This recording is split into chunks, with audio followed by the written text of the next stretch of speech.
Saya tidak melakukan apa yang didakwakan. Nanti saya akan buktikan. Iya. Johnny G. Plate bantah dakwaan jaksa rugikan negara 8,032 triliun rupiah.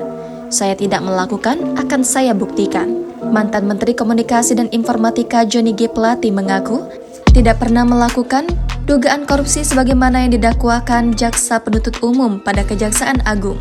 Johnny G. Plate didakwa telah merugikan keuangan negara sebesar 8,032 triliun rupiah dalam proyek penyediaan menara Base Transceiver Station atau BTS 4G dan infrastruktur pendukung 1, 2, 3, 4, dan 5 bakti Kementerian Komunikasi dan Informatika tahun 2020 hingga 2022. Hal itu disampaikan Johnny saat Ketua Majelis Hakim Fahzal Henry menanyakan pemahamannya atas dakwaan yang dibacakan oleh jaksa.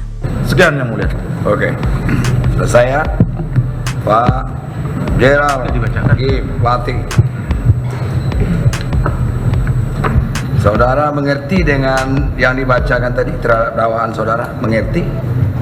Saya mengerti yang mulia, tetapi saya tidak melakukan apa yang didakwakan. Soal melakukan, tidak melakukan nantilah. Nanti saya akan buktikan. Iya.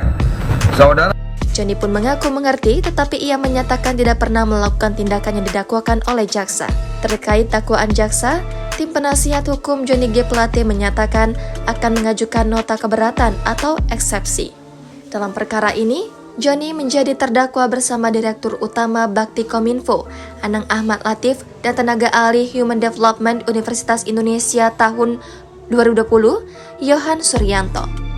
Kemudian Direktur Utama PT Mora Telematika Indonesia, Galubang Menak Simajuntak, Account Director of Integrated Account Department PT Huawei Tech Investment, Mukti Ali Komisaris PT Solitech Media Sinergi, Irwan Hermawan. Adapun jumlah total kerugian itu didapat dari laporan hasil audit perhitungan kerugian negara dari Badan Pemeriksaan Keuangan atau BPK. Ada 9 pihak dan korporasi yang turut menikmati uang proyek yang berasal dari anggaran negara tersebut. Johnny G. Plate disebut jaksa telah menerima 17,8 miliar rupiah. Kemudian Direktur Utama Bakti Kominfo Anang Ahmad Latif mendapatkan 5 miliar rupiah.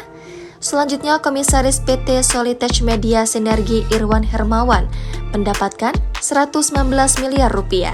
Lalu tenaga ahli Human Development Universitas Indonesia tahun 2020, Yohan Suryanto menerima 453 juta rupiah. Lebih lanjut, Windy Purnama yang merupakan orang kepercayaan Irwan Hermawan mendapatkan 500 juta rupiah.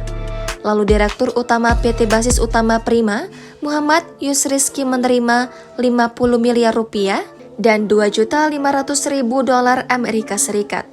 Selanjutnya, Konsorsium Fiber Home PT Telkominfra PT Multitrust Data untuk paket 1 dan 2 sebesar 2,9 triliun rupiah, kemudian Konsorsium Lintas Sarta Wise SEA untuk paket 3 sebesar 1,5 triliun rupiah.